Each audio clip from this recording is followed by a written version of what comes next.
کھانے کو ضائع نہیں کرنا. کچھ لوگ دیکھتے ہیں کوئی چیز کہتے ہیں اچھا یہ پھینکو اس کو پرے. کھجور لیں گے اس کے اندر وہ چھوٹی چھوٹی لگ جاتی ہے نا سسری سی, تو کہتے ہیں نہیں یہ نہیں کھانی, پھینک دو پھینک دو پھینک دو. یہ اسراف ہے. نبی صلی اللہ علیہ وسلم کی سنت کیا ہے؟ آپ کے سامنے پرانی کھجور پیش کی گئی, آپ نے کھول کے اچھی طرح جائزہ لیا, سسریاں نکالی, صاف کیا اور باقی کھا لی. اگر کوئی لقمہ زمین پہ گر جاتا تھا تو آپ کیا کرتے تھے؟ اٹھا کے پھینک دو؟ نہیں, بلکہ اس کو صاف کر کے کھا لیتے تھے. نبی صلی اللہ علیہ وسلم نے فرمایا شیطان تم میں سے ہر ایک آدمی کے پاس اس کے ہر کام کے وقت موجود رہتا ہے, یہاں تک کہ کھانے کے وقت بھی. لہٰذا جب تم میں سے کسی کا لقمہ گر جائے تو چاہیے کہ اس کو کھا لے صاف کر کے, اور اسے شیطان کے لیے نہ چھوڑے. کھانے کے بعد برتن کو کیا کرنا چاہیے؟ صاف کرنا چاہیے. ہم پہلے بے سوچے سمجھے برتن بھر لیتے ہیں, خاص طور پہ شادیوں میں. توجہ سے سنیے یہ بات, بڑی سخت تکلیف ہوتی ہے جب لوگ شادیوں پہ جاتے ہیں اور پلیٹوں کے اندر چھوٹے چھوٹے ٹیلے بنا لیتے ہیں کھانا ڈال ڈال کے, اور پھر 2-4 لقمے کھاتے ہیں, کوئی چھوٹے بچے کو ساتھ کھلایا اور باقی ساری کی ساری پلیٹ واپس. اس کا حساب کون دے گا؟ پہلے تھوڑا ڈال کے چکھ لیں کہ آپ کے حساب سے نمک پورا ہے یا نہیں, اور اگر پہلی دفعہ میں آپ کو ٹھیک لگتا ہے تو بس پھر دوبارہ اتنا ڈالیں جتنا آپ کو بھوک ہے کھانا ہے. کھانا زیادہ نہیں ڈالنا, نہ گھر میں, نہ شادیوں میں, پارٹیوں میں, نہ کسی کے گھر, کیونکہ وہاں انسان سوچتا ہے میرا کیا جاتا ہے, مجھے تو کوئی نقصان نہیں. اور کتنا کھانا ضائع ہوتا ہے. اور آپ کو پتا ہے کہ آپ ہی کے شہر میں کتنے لوگ رات کو بھوکے سوتے ہوں گے, آپ نے ان کے حصے کا بھی منگا کے پکا کے ضائع کر کے بنوں میں پھینک دیا. تو کھانے کے بعد برتن صاف کرنا ہے. اگر کسی وجہ سے بعض اوقات اندازہ نہیں ہوتا, کچھ چیزیں ایسی ہوتی ہیں ان کو کھا کے جلدی پیٹ بھر جاتا ہے, تو پھر اس کھانے کو الگ نکال لیں. اگر کوئی بلی وغیرہ ہے اس کو ڈال دیں. اگر کوئی چاول وغیرہ ہے اپنے گھر میں ایک ایسی کنالی رکھ دیں, کوئی ایسی ڈش رکھ دیں کہ جس میں بچا ہوا کھانا جا کے ڈال دیں. پرندے آئیں گے وہ کھا کے چلے جائیں گے, آپ کو ثواب ملے گا. میں تو جب روٹی خود بناتی تھی تو پیڑے کا آٹا ہوتا ہے نا, وہ اگر ہاتھوں کو لگ جاتا تھا تو میں اس کے لیے الگ برتن رکھتی تھی, اور صبح سے رات تک جتنے بھی اس کے اندر ہاتھ سے اترا ہوا آٹا جمع ہوتا تھا وہ شام تک چھوٹی چھوٹی سوئیاں بن جاتا تھا سوکھ کے. پھر میں اس کو چڑیا کو ڈال آتی تھی, کیونکہ ذرے کا بھی وزن ہوگا نا قیامت کے دن کے نہیں, ذرے کا وزن ہے نا. فَمَن يَعْمَلْ مِثْقَالَ ذَرَّةٍ خَيْرًا يَرَهُ وَمَن يَعْمَلْ مِثْقَالَ ذَرَّةٍ شَرًّا يَرَهُ. شر کیا ہے؟ ضائع کرنا. خیر کیا ہے؟ کسی کے فائدے میں لے آنا. اور مجھے امید ہے کہ آپ پرندوں وغیرہ کے لیے پانی بھی رکھتے ہوں گے. آج کل آپ دیکھیں بارشیں نہیں ہو رہی, سخت گرمی میں بھی پانی ڈالیں, لیکن سردی میں بھی پانی رکھیں. کبھی راستے میں دیکھتے ہو نا پرندوں وغیرہ کو, میں سوچتی کہیں پانی نظر نہیں آ رہا, پتہ نہیں کہاں سے پیتے ہیں بےچارے, ان کو بھی پیاس لگتی ہوگی. تو آج کل بھی کچھ نہ کچھ پانی, یعنی برتن بنا چھوڑے گھر میں. اگر آپ کو چھوٹا سا بھی گھر ہے, کھڑکی کے باہر بھی چھوٹی سی جگہ ہے, تو وہاں ایک چھوٹی سی کوئی چیز لگا دیں, لیکن اپنے ساتھ دوسروں کا بھی خیال رکھیں. پھر اسی طرح صحت کو فائدہ دینے والی غذا کھائیں, اور وہ چیزیں چھوڑ دیں جو صحت کو نقصان دیتی ہیں. ام منذر کہتی ہیں رسول اللہ صلی اللہ علیہ وسلم میرے گھر تشریف لائے, آپ کے ساتھ علی رضی اللہ عنہ بھی تھے, اور علی رضی اللہ عنہ بیماری سے اٹھے تھے, کمزور تھے. ہمارے ہاں کھجوروں کے خوشے لٹک رہے تھے, تو رسول اللہ صلی اللہ علیہ وسلم اٹھے اور ان سے کھانے لگے, اور حضرت علی بھی کھانے کے لیے اٹھے, تو رسول اللہ صلی اللہ علیہ وسلم نے ان سے فرمایا رک جاؤ, ابھی تم کمزور ہو. چنانچہ وہ رک گئے, ان کو پرہیز بتایا آپ نے. ام منذر کہتی ہے میں نے جو اور چکندر پکائے ہوئے تھے وہ آپ کی خدمت میں پیش کیے, تو آپ نے فرمایا اے علی یہ لے لو, یہ تمہارے لیے زیادہ فائدے کی چیز ہے. کھانا کھا کے کیا کرنا چاہیے, شکر کیسے کرنا چاہیے؟ اس میں آپ دیکھیں سب سے پہلی دعائیں کون سی ہیں؟ کھانا کھانے کے بعد کی دعائیں. ایک نہیں کئی دعائیں ہیں. آپ نے پتہ کیا کرنا ہے؟ ان دعاؤں کو, اس پیپر کو اس میں سے الگ کر کے آپ نے اپنے کچن میں جہاں کھانا کھاتے ہیں, یا ڈائننگ ہال میں, یا پھر جہاں بھی آپ ہوتے ہیں وہاں یہ لگا لیں اور دیکھ کے پڑھنا شروع کریں, اور ایک ایک یاد کرنا شروع کریں, تاکہ کھانے کے بعد پڑھ کے آپ اٹھیں. ٹھیک ہے انشاءاللہ, اور اس سے آپ کو انشاءاللہ بہت ثواب ہوگا, اور یہ شکر ادا کرنے کا ایک طریقہ ہے. مثال کے طور پر آپ دیکھیں, اللہم بارک لنا فیہ وَأَطْعِمْنَا خَيْرًا مِّنْهُ, اے اللہ ہمیں اس کھانے میں برکت عطا فرما اور ہمیں اس سے بہتر کھلا. سبحان اللہ, ہر دفعہ کھانا کھا کے اگر آپ یہ دعا مانگتے ہیں کہ اللہ ہمیں اس سے بہتر عطا فرما, تو کیا ہوگا؟ شکر ادا کرنے والے کو کیا ملتا ہے؟ بہتر ملتا ہے. پھر الحمدللہ الذی اطعم وسقا وصوغہ وجعل لہ مخرجا, تمام تعریفیں اللہ کے لیے ہیں جس نے کھلایا پلایا اور اسے جسم میں پیوست کیا, یعنی ہمارے جسم کا حصہ بنا اور اس کے نکلنے کی راہ بنا, یعنی جو ویسٹ تھا وہ بھی جسم سے نکل گیا. اور اسی طرح باقی دعائیں بھی ہیں. میں نے یہ دعائیں اپنے کچن میں لگائی ہوئی ہیں اور الحمدللہ پڑھنے میں بہت آسانی ہوتی ہے. پھر اس کے بعد کھانے پینے میں اسراف سے بچنا ہے. یہ بڑا اہم سبق ہے. اللہ سبحانہ وتعالیٰ فرماتے ہیں, یا بنی آدم خذوا زینتکم عند کل مسجد وکلوا واشربوا ولا تسرفوا انہ لا یحب المسرفین. اے آدم کی اولاد, ہر نماز کے وقت اپنی زینت لے لو, یعنی لباس میں نماز پڑھو, اور کھاؤ اور پیو اور حد سے نہ گزرو, بے شک وہ حد سے گزرنے والوں سے محبت نہیں رکھتا. اسراف کسی بھی چیز میں پسندیدہ نہیں, نہ لباس میں اور نہ کھانے پینے میں اور نہ کسی اور چیز میں. اسراف کیا ہے؟ نمبر 1, ضرورت سے زیادہ کھانا پینا. لوگوں کو اسراف کا مطلب نہیں پتا. ضرورت سے زیادہ کھانا پینا, کھانے کی ہرس, اور ایک وقت میں کئی چیزیں کھانا, یہ بھی کھا لو وہ بھی کھا لو وہ بھی شک لو, یہ بھی کھاؤ یہ بھی کھاؤ. اس وقت تو پتہ نہیں چلتا, لیکن جب ہضم ہونے پہ آتا ہے تو پھر تکلیف شروع ہو جاتی ہے. نمبر 2, ان چیزوں میں حد سے زیادہ خرچ کرنا. ایک ہے ضرورت سے زیادہ کھانا اور دوسرا ضرورت سے زیادہ خرچ کرنا. مثلا آپ گروسری کے لیے گئے ہیں, آپ وہاں دیکھتے ہیں سجے ہوئی چیزیں ہیں, زبردست سبزی پڑی ہے اور زبردست چیزیں اور پیکنگز میں پڑی ہیں. آپ کہتے ہیں پتہ نہیں پھر کب یہ بھی لے لو یہ بھی لے لو یہ بھی خرید لو یہ بھی خرید لو یہ بھی خرید لو. اب آپ دیکھیں مشکل کیا ہو گئی ہے کہ بڑے بڑے سٹورز بن گئے ہیں, بڑے بڑے مالز بن گئے ہیں.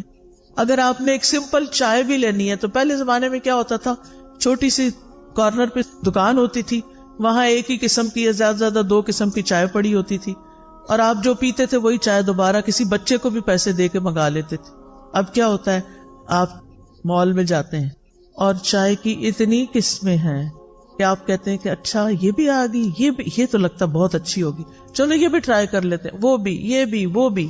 بہت ساری چائے خرید کے گھر لے آتے ہیں طرح طرح. اب تو مجھے لگتا ہے ہر چیز کی چائے بن گئی ہے. اچھا اب گھر لاتے ہیں, اب آپ ایک پیتے ہیں, آپ کو ہائے ہائے یہ تو اچھی نہیں لگی, اس کو پرے پھینکو, پھر دوسری پھر تیسری, اور کچھ تو کھولنے کی نوبت نہیں آتی. اور پھر ایسے ہی پیک ڈبے جب ایکسپائر ہو جاتی ہے نا ڈیٹ, تو پھر اٹھا کے کیا کرتے, بن میں پھینک دیتے ہیں. نہ اپنے کام آئی نہ کسی اور کے کام آئی. یہ آپ نے کیا کیا؟ اسراف. سمجھ آئی اسراف کی؟ کس کس کو اسراف کی سمجھ آئی ہے؟ الحمدللہ. نمبر 1 زیادہ کھانا, نمبر 2 کھانے پہ زیادہ خرچ کرنا, اور نمبر 3 ہے حرام میں پڑنا, حرام چیزیں کھانا, نقصان دہ چیزیں کھانا. تو اللہ سبحانہ تعالیٰ نے کیا فرمایا, کھاؤ پیو لیکن اسراف نہیں کرو. نبی صلی اللہ علیہ وسلم نے فرمایا کھاؤ اور پیو, پہنو اور صدقہ کرو, لیکن اسراف نہ کرو نہ تکبر کرو. ابن عباس کہتے ہیں جو تمہارا جی چاہے کھاؤ, جو تمہارا جی چاہے پہنو, مگر 2 باتوں سے ضرور بچو, اسراف اور تکبر. تکبر کیوں؟ کیونکہ عام طور پر لوگ اپنا آپ دکھانے کے لیے, اپنے آپ کو بڑا ظاہر کرنے کے لیے قیمتی سے قیمتی, مہنگے سے مہنگے کپڑے پہنتے ہیں اور قیمتی سے قیمتی چیزیں خرید کے رکھ لیتے ہیں صرف دکھاوے کے لیے, استعمال کچھ بھی نہیں کرتے. تو پھر کیا کہا ابن عباس نے, یعنی اللہ کی نعمتیں کس لیے بنی ہیں, کس لیے اگائی ہیں اللہ نے, کس لیے پیدا کی؟ ہمارے لیے. کلوا مما رزقناکم, یعنی جو ہم نے تمہارے لیے تمہیں رزق دیا اس میں سے کھاؤ, جو آپ کی حیثیت ہے, استطاعت ہے, وقت ہے, کھاؤ, لیکن کیا نہ کرو, اسراف نہ کرو. اور پہننا بھی جو تمہیں پسند ہے, اللہ تعالیٰ نے جو طریقے بتائے ہیں پہننے کے, ننگے نہیں ہونا, چست کپڑے نہیں پہننے, سی تھرو کپڑے نہیں پہننے, اور اسراف نہیں کرنا. یعنی اپنے لمٹس دیکھ کے خرچ کرنا ہے. اگر آپ کے والد کی تنخواہ ہی 1 لاکھ ہے مثلاً اور آپ اپنی شادی کا جوڑا بھی 1 لاکھ کا بنوا رہی ہیں تو کیا یہ جائز ہوگا؟ یہ کیا ہوگا؟ اسراف ہوگا. اور جب ایسا نہیں ہوتا کہ وہ گھر میں افورڈ نہیں کر سکتے تو وہ بیچارے کیا کرتے ہیں؟ پھر قرض اٹھاتے ہیں یا کسی سے صدقہ مانگتے ہیں کہ میری بیٹی کی شادی ہے مجھے مدد دو. اور بیٹی صاحبہ ایک دفعہ وہ جوڑا پہننے کے بعد دوبارہ کبھی نہیں پہنتی اور سنبھال کے رکھتی ہیں، کسی اور کو بھی نہیں دیتی. کیا اس جوڑے کا حساب ہوگا؟ کیا اس کے بارے میں پوچھ ہوگی؟ اور تکبر کیا ہے کہ ایسا کپڑا پہنوں جو کسی نے نہ پہنا ہو تاکہ میں سب سے بڑی، الگ، زیادہ خوبصورت نظر آؤں. اور پھر جب آپ دیکھتے ہیں کہ آپ کے کپڑے سب سے اچھے ہیں تو پھر آپ اپنے آپ کو کیا سمجھنے لگتے ہیں کہ ہم بڑے عقل مند ہیں، ہم جیسا کوئی نہیں. یہ چیز بھی اللہ تعالیٰ کو پسند نہیں. نبی صلی اللہ علیہ وسلم جب اپنے صحابہ میں بیٹھے ہوتے تھے تو کوئی پہچان نہیں سکتا تھا جو باہر سے آتا تھا. آپ ایسے ڈریسز نہیں پہنتے تھے کہ جس سے آپ بہت دوسروں کے مقابلے میں نمایاں ہوں. اس آیت کے بارے میں طبیب کہتے ہیں کہ اس میں پوری طب شامل ہو گئی، یعنی کھانا پینا ہے لیکن اسراف نہیں کرنا تو آپ بیماری نہیں ہوں گے. پھر اسی طرح یہ کہ کھانا پینا زندگی کا مقصد نہ ہو، اعتدال کے ساتھ بقدر ضرورت کھایا جائے. نبی صلی اللہ علیہ وسلم نے بدترین امتیوں کی کچھ خصوصیات بتائی ہیں. ہم سب اپنے بارے میں غور کریں کہ کہیں وہ ہم تو نہیں. بدترین امتی کون ہے؟ رسول اللہ صلی اللہ علیہ وسلم نے فرمایا، ان قریب میری امت میں ایسے لوگ ہوں گے جو طرح طرح کے کھانے اور رنگ برنگے مشروب طلب کریں گے. طلب کا کیا مطلب ہوتا ہے؟ آرڈر کرنا. طرح طرح کے کھانے اور رنگ برنگے مشروب طلب کریں گے. مثلاً آپ گئے ہیں کسی ریسٹورینٹ میں، آپ اٹھاتے ہیں مینیو، سارے اٹھا کے بیٹھ جاتے ہیں. پھر ہر کوئی کیا کہتا ہے؟ مجھے یہ کھانا ہے، مجھے یہ کھانا ہے، اس کو یہ کھانا ہے، اس کو یہ کھانا ہے. کافی ٹائم تو پہلے سلیکشن میں لگتا ہے. پھر آپ آرڈر کرتے ہیں، پھر گھنٹہ بھر کے بعد وہ کھانا آتا ہے اور رنگ رنگ کا. اچھا یہ بھی منگا لیتے، یہ بھی منگا لیتے، یہ بھی منگا، یہ بھی ہو جائے، یہ بھی ہو جائے. اور ڈرنک میں پیپسی بھی ہو جائے، فانٹا بھی ہو جائے، فلاں بھی ہو جائے، فلاں بھی، جوس بھی ہو جائے. یہ ہے طلب کرنا. اور فرمایا طرح طرح کے کپڑے پہنیں گے، گفتگو میں بے احتیاطی کریں گے، یعنی بولتے وقت نہیں سوچیں گے کہ کسی بڑے سے بات کر رہے ہیں یا چھوٹے سے کر رہے ہیں، سچ بول رہے ہیں یا جھوٹ بول رہے ہیں. اور طرح طرح کی سواریوں پہ سوار ہوں گے. جن کے پاس ذرا زیادہ دولت آ جاتی ہے پھر ان کو کیا شوق لگ جاتا ہے؟ ضرورت ہو یا نہ ہو، یہ گاڑی کا ماڈل بھی ہو، یہ بھی ہو، یہ بھی ہو، یہ بھی ہو. فرمایا وہ میری امت کے بدترین لوگ ہوں گے. آپ کے پاس اللہ کا دیا وہ بہت کچھ ہے، کھائیں، منع نہیں ہے، لیکن اسراف نہیں کرنا. ایک وقت میں بہت طرح کے کھانے نہیں کھانے، ایک وقت میں بہت قسم کے مشروب نہیں پینے. کہ ہمارا معدہ ہے یا کیا ہے؟ وہ بیچارہ کیا کرے گا؟ کتنی چیزیں ایٹ اے ٹائم ڈائجسٹ کر سکتا ہے؟ نبی صلی اللہ علیہ وسلم نے فرمایا، مجھے تمہارے متعلق گمراہ کن خواہشات میں سب سے زیادہ اندیشہ ان خواہشات کا ہے جن کا تعلق پیٹ اور شرمگاہ سے ہے. یعنی کھانے کے معاملے میں بے احتیاطی اور پھر دوسری طرف زنا عام ہو جائے گا. اور فرمایا اور گمراہ کرنے والی خواہشات سے. ابن قیم کہتے ہیں دل کو بگاڑنے والی 5 چیزیں ہیں: لوگوں سے زیادہ گھل مل کے رہنا، خواہش پرستی، اللہ کے علاوہ کسی اور سے دلی تعلق رکھنا، زیادہ کھانا، زیادہ سونا. یہ 5 چیزیں دل کو خراب کرنے والی ہیں. اب اکثر لوگ کیا کہتے ہیں؟ سب کچھ ہے، دل میں سکون نہیں، خوشی نہیں. ایک تو ہم نے راتوں کو دن بنا لیا اور دن کو رات بنا لیا. راتوں کو دیر تک کھانے آرڈر ہوتے رہتے ہیں اور پھر وہ کھانے کے بعد ہنسی مذاق، گپ شپ، ادھر ادھر کے کوئی ویڈیو دیکھ رہا ہے، کوئی فلمیں دیکھ رہا ہے، کوئی کچھ کر رہا ہے. اور پھر جب آدھی رات گزر جاتی ہے پھر سوتے ہیں اور پھر سونے میں فجر کی نماز چلی جاتی ہے. ایسی زندگیوں میں کیا برکت ہوگی، کیا رونق ہوگی، ایسے دلوں میں کیا اطمینان ہوگا. چاہے آپ نے 100 طرح کے اچھے اچھے کھانے کھائے ہوں، آپ کا دل خوش نہیں ہو سکتا. اس کے لیے آپ کو واپس قرآن و سنت کی طرف لوٹنا ہوگا. ابو سلمان دارانی کہتے ہیں جو زیادہ کھاتا ہے اس پہ 6 آفتیں آتی ہیں. نمبر 1، وہ مناجات کی حلاوت کھو دیتا ہے، اس کو اللہ سے راز و نیاز کی باتیں کرنی نہیں آتی، اس کی دعاؤں میں کوئی خشوع نہیں رہتا. نمبر 2، علم و حکمت یاد کرنے سے محروم ہو جاتا ہے، حافظہ خراب ہو جاتا ہے. نمبر 3، مخلوق پر شفقت سے محروم ہو جاتا ہے. کیونکہ جب وہ پیٹ بھر لیتا ہے وہ سمجھتا سب کے پیٹ بھرے ہوئے ہیں، وہ کسی اور کے بارے میں نہیں سوچتا، اس پر عبادت ثقیل ہو جاتی ہے، مشکل ہو جاتی ہے، اس کی خواہشات اور شہوت بڑھ جاتی ہے۔ سارے اہل ایمان مسجدوں کی طرف چکر لگاتے ہیں اور پیٹ بھرنے والا کوڑا کرکٹ کی طرف گردش کرتے ہیں، یعنی پہلے زمانے میں کوڑے کے ڈھیروں کے پاس لوگ جا کے رفع حاجت کرتے تھے، یعنی آج کل کی زبان میں، اور یہ بار بار واش روم کے چکر لگاتے رہتے ہیں، یہ بار بار ٹوائلٹ ہی جاتے رہتے ہیں۔ اذان تو ایک وقت پہ ہوتی ہے، نماز تو اپنے وقت پر ہوتی ہے، وہ یہ تو نہیں دیکھتی کہ اب کون ابھی تک آیا اور کون نہیں آیا۔ پھر آپ دیکھیں کہ کھانے کی شکر گزاری میں یہ بھی ہے کہ انسان اللہ کی مخلوق کو بھی کھلائے۔ قرآن مجید میں آتا ہے وَالَّذِينَ فِي أَمْوَالِهِمْ حَقٌّ مَّعْلُومٌ لِلسَّائِلِ وَالْمَحْرُومِ، وہ جن کے مالوں میں ایک مقرر حصہ ہے سوال کرنے والے کے لیے اور جسے نہیں دیا گیا۔ اسلام میں بھوکے کو کھانا کھلانے کا حکم ہے۔ نبی صلی اللہ علیہ وسلم نے فرمایا بھوکے کو کھانا کھلاؤ، بیمار کی تیمارداری کرو، قیدی کو رہائی دلاؤ۔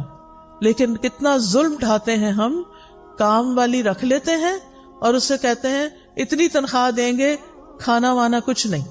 آپ اپنے کچن میں اس سے سارا کام کراتے ہیں، کھانے کی خوشبوئیں اٹھ رہی ہوتی ہیں، جیسی آپ کو بھوک لگتی ہے اس غریب کو بھی لگی ہوتی ہے، اور جب آپ کھانا پکوا لیتے ہیں تو اس کو خدا حافظ کر دیتے ہیں۔ ہم نے تم سے کھانا نہیں باندھا ہوا، بس صرف تنخواہ دیں گے۔ اب وہ بیچاری گھر جائے، کیا خریدے اور کیا پکائے؟ مہنگائی کا حال تو اب سب کو پتا ہے۔ اگر اپنے ہی کھانے میں سے، جیسے نبی صلی اللہ علیہ وسلم نے فرمایا جو تمہارے لیے پکا کے لائے تو چند لقمے اس کو بھی اس میں سے کھلاؤ، اگر اس میں سے آپ اسے بھی دے دیتے ہیں، بٹھا کے کھلا دیتے ہیں، کتنا بڑا اجر کماتے ہیں۔ آپ کو گھر سے باہر جا کے صدقہ کرنے کی ضرورت نہیں پیش آئے گی اگر آپ گھر کے غریب ملازموں کو اچھا کھانے پینے کو دے دیتے ہیں۔ کیا حکم ہے؟ جو خود کھاؤ وہی ان کو کھلاؤ۔ کیا ہم اس پہ عمل کرتے؟ ان کا کھانا تو الگ بنتا ہے۔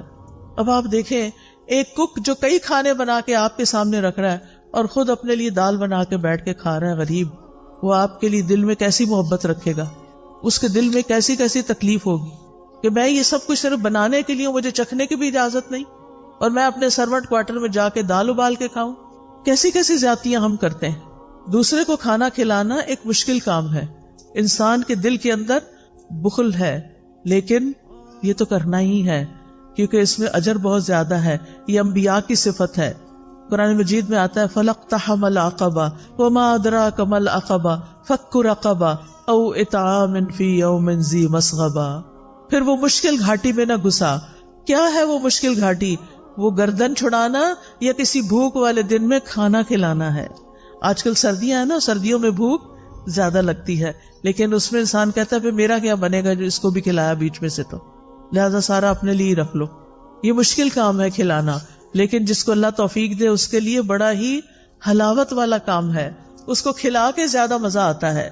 جب حضرت ابراہیم کے پاس فرشتے آئے تو انہوں نے کیا کیا؟ یہ نہیں پوچھا کہاں سے آئے ہو، اجنبی لوگ، لیکن چلے گئے اور کھانا لے کر آئے۔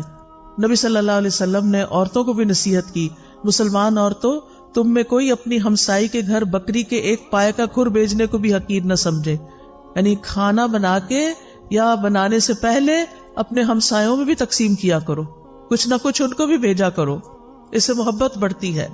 جہنم میں جانے والے لوگوں کی جو خصوصیت سورۃ الحاقہ میں بتائی گئی وہ کیا ہے؟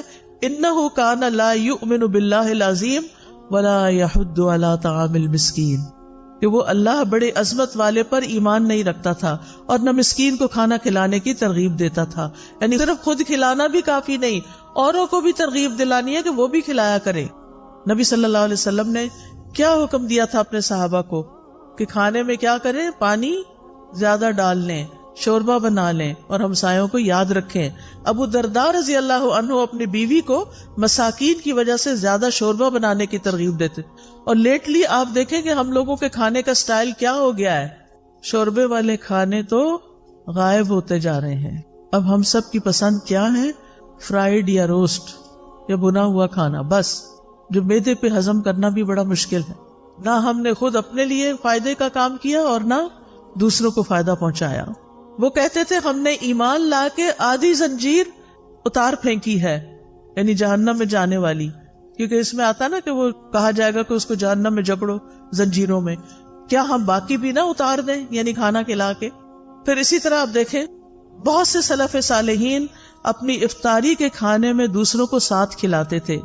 عبداللہ بن عمر، داؤد طائی، مالک بن دینار اور احمد بن حنبل انہی لوگوں میں سے تھے.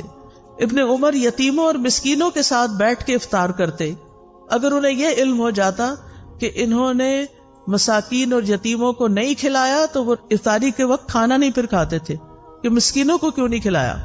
اور بعض ایسے بھی تھے جیسے حسن بصری اور عبداللہ بن مبارک کہ خود بھوکے بھی رہ لیتے لیکن دوسروں کو کھلاتے، کیونکہ یہ اللہ تعالیٰ کو بڑا ہی محبوب اور پسند ہے کہ انسان دوسروں کو کھلائے.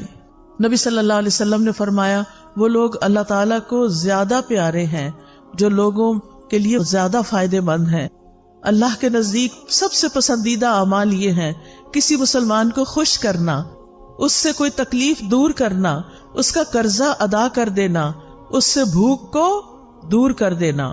پھر کھانا کھلانا جو ہے یہ صدقہ ہے، صرف باہر والوں کو نہیں، گھر والوں کو بھی. نبی صلی اللہ علیہ وسلم نے فرمایا تمہارا اپنے آپ کو کھلانا بھی صدقہ ہے، تمہارا اپنے بیٹے کو کھلانا بھی صدقہ ہے، تمہارا اپنی بیوی کو کھلانا بھی تمہارے لیے صدقہ ہے، تمہارا اپنے خادم کو کھلانا بھی تمہارے لیے صدقہ ہے. یعنی اس پر اجر ملے گا. کھانا پکا کے خود کھا رہے اس پر بھی اجر ہے، گھر والوں کو کھلا رہے اس پر بھی اجر ہے. یہ بات خواتین کو اپنے پلے باندھ لینی چاہیے کہ میں جو کچن میں کام کرتی ہوں وہ میرے لیے بہت بڑا اجر کا کام ہے. کیونکہ عام طور پہ ہم کہتے ہیں یہ کیا مصیبت ہے، میں ہی پکاتی رہوں، اس کو مصیبت نہ سمجھیں، یہ اجر کی بات ہے. پھر اسی طرح کسی کو پانی کا ایک گھونٹ پلانا بھی صدقہ ہے.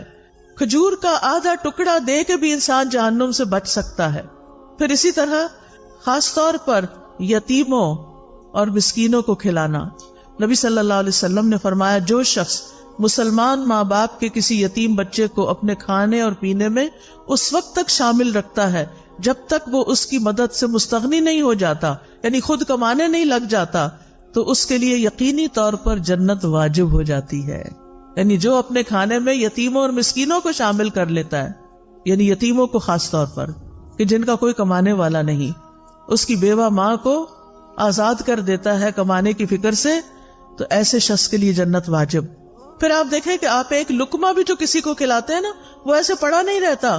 حدیث میں آتا ہے کہ اللہ سبحانہ و تعالیٰ تم میں سے ہر ایک کی کھجور اور لقمے کو اس طرح بڑھاتا ہے جیسے تم میں سے کوئی آدمی اپنے گھوڑے کے بچھیرے کو پالتا ہے، یہاں تک کہ ایک لقمہ احد پہاڑ جتنا ہو جائے گا.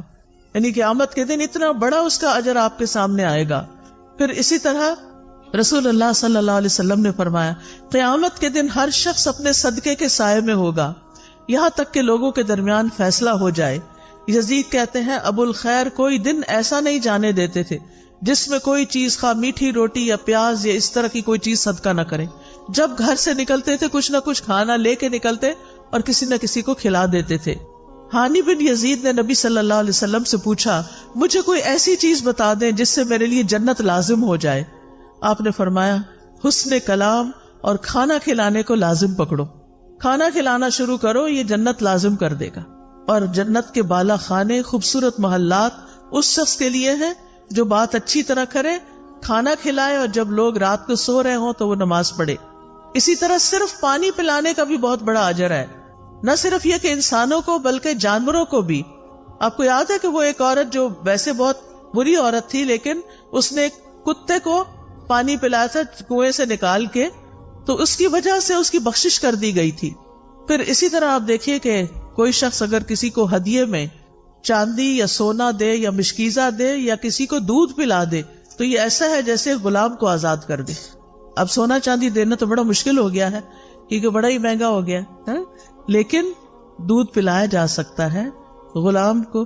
اور دودھ پلانا ایسا ہے جیسے ایک غلام آزاد کرنا. آج کل غلام بھی نہیں ہے اور خالص دودھ اگر کسی کو آپ پلاتے ہیں تو اور بڑا اجر ہے. تو ایسے معاملات میں دل کو کھلا کرنا ہے. ہم یا تو کچھ کسی کو کھلاتے نہیں یا بہت بڑی دعوت کرتے ہیں اور اس میں اسراف کرتے ہیں. اعتدال میں رہیے، جو میسر ہے جو خود کھاتے ہیں وہی کھلاتے رہیے. دوست کو، احباب کو، مہمان کو، رشتہ داروں کو، ہمسایوں کو، نوکروں کو، تو انشاءاللہ اس سے اجر ثابت ہو جائے گا. اب آخر میں ایک چھوٹا سا واقعہ سناؤں گی. ایک حدیث ہے صحیح مسلم میں، مقداد رضی اللہ عنہ کہتے ہیں کہ میں اور میرے دو ساتھی اس وقت جب سخت بھوک لگی تھی ہمیں، اور بھوک کی وجہ سے نہ ہم سن پا رہے تھے نہ ہم دیکھ پا رہے تھے، یعنی ایسے لگ رہا تھا کہ ہم نے سننے دیکھنے کی قوت ہی چلی گئی، اتنی کمزوری ہو گئی بھوک کی وجہ سے۔ ہم خود کو رسول اللہ صلی اللہ علیہ وسلم کے صحابہ پہ پیش کرتے رہے کہ ان کو بتائیں کہ ہمیں بھوک لگی ہے، لیکن کوئی ہمیں بطور مہمان قبول کرنے پہ تیار نہ ہو سکتا ان کے اپنے گھر میں کچھ نہ ہو۔ پھر ہم نبی صلی اللہ علیہ وسلم کی خدمت میں حاضر ہوئے، آپ ہمیں اپنے گھر لے گئے، وہاں 3 بکریاں تھیں۔ نبی صلی اللہ علیہ وسلم نے فرمایا تم لوگ مشترکہ طور پر ہم سب کے لیے ان کا دودھ نکالا کرو، یعنی تم بھی پیو ہم بھی پیئیں گے، سب مل کے نکالو۔ ہم ان کا دودھ نکالتے اور ہر شخص اپنا حصہ پی لیتا، اور نبی صلی اللہ علیہ وسلم کے حصے کا دودھ اٹھا کے رکھ دیتے کہ جب آپ تشریف لائیں گے تو آپ بھی پی لیں گے۔ آپ رات کے وقت تشریف لاتے، سلام کرتے، کسی سوئے ہوئے کو نہ جگاتے اور جاگنے والے کو سلام سنا دیتے، یعنی آہستہ سے سلام بول دیتے۔ پھر آپ مسجد میں تشریف لاتے، نماز پڑھتے، پھر واپس آ کر اپنے حصے کا دودھ پیتے۔ رات کو آپ دودھ پیتے تھے۔ آپ رات کو تشریف لاتے کس طرح کہ جو سوئے ہوئے ہیں ان کو جگاتے نہیں تھے۔ ہمارے ہاں تو کیا ہوتا ہے کہ بیوی بیچاری تھک ہار کے سوئی بھی ہو، اب مرد خود بھی آتا ہے لیٹ اور پھر ساتھ 2-4 مہمان بھی لے آتا ہے اور کہتا ہے کہ اٹھو اب ان کو کھلاؤ۔ تو یہ زیادتی والی بات ہے، ایسے نہیں کرنا چاہیے۔ اگر مہمانوں کو لانا ہے تو پہلے سے بتائیں، اور پھر ان کا انتظام ایسے ہو کہ کسی سونے والے کو جگایا نہ جائے۔ پھر کہتے ہیں کہ ایک رات میرے پاس شیطان آ گیا، اس وقت میں اپنے حصے کا دودھ پی چکا تھا۔ اس نے کہا محمد صلی اللہ علیہ وسلم انصار کے پاس جاتے ہیں، وہ ان کو ہدیے اور تحفے دیتے ہیں اور آپ ان کے ہاں سے لے لیتے ہیں، اور یہ جو تھوڑا سا دودھ پڑا ہے رسول اللہ صلی اللہ علیہ وسلم کو اس کی کوئی ضرورت نہیں، یعنی خود ہی پی جاؤ۔ بعض اوقات ایسا ہوتا ہے نا کہ ہمیں کہا جاتا ہے یہ تمہارا اور فلاں کا، ہم پی لیتے ہیں کھا لیتے ہیں اور کہتے ہیں اچھا پتہ نہیں وہ آئے گی کہ نہیں، وہ بھی کھا لو۔ یہی معاملہ ہوا یہاں، کہتے ہیں میں دودھ کے پاس گیا، وہ بھی دودھ پی لیا جو کس کے لیے رکھا ہوا تھا؟ رسول اللہ صلی اللہ علیہ وسلم کے لیے۔ اور جب وہ دودھ میرے پیٹ کے اندر چلا گیا اور مجھے یہ یقین ہو گیا کہ اب یہ واپس میں نہیں نکال سکتا، تو شیطان نے مجھے پریشان کرنا شروع کر دیا۔ کہتا ہے افسوس تم پر، تم نے یہ کیا کیا۔ یہ ہے شیطان، پہلے اس عمل کو خوشنما بنا دیتا ہے، جب کر لیتے ہیں تو پھر پریشان کرتا ہے کہ تم نے ٹھیک نہیں کیا، اور بے چینی لگا دیتا ہے۔ تم نے محمد صلی اللہ علیہ وسلم کا بھی حصہ پی لیا، اب وہ آئیں گے تو ان کو دودھ نہیں ملے گا اور ہر صورت تمہارے خلاف بد دعا کریں گے، پھر تم ہلاک ہو جاؤ گے، تمہاری دنیا آخرت برباد ہو جائے گی۔ اب یہ شیطان یہ دل میں وسوسے ڈال رہا ہے، کس کے؟ ان صحابی کے، مقداد کے۔ وہ کہتے ہیں میرے جسم پر ایک چھوٹی سی چادر تھی، میں اگر پیروں پہ ڈالتا تو سر باہر نکل آتا، سر پہ ڈالتا تو پیر باہر نکل جاتے، اور کیفیت یہ ہو گئی کہ مجھے نیند نہیں آ رہی تھی کہ میں یہ کیا کر آیا ہوں۔ اور رہے میرے ساتھی تو وہ تو سو رہے تھے اپنا اپنا حصہ پی کے، انہوں نے تو وہ کام ہی نہیں کیا جو میں نے کر لیا تھا۔ کہتے ہیں پھر نبی صلی اللہ علیہ وسلم تشریف لائے اور آپ جس طرح سلام کرتے تھے اسی طرح سلام کیا، پھر آپ مسجد میں آئے، نماز پڑھی، پھر آپ دودھ کے پاس آئے، اس کا برتن کھولا تو اس میں کچھ بھی نہیں تھا، وہ تو پی لیا گیا تھا۔ آپ نے آسمان کی طرف سر اٹھایا تو میں نے دل میں کہا اب تو ضرور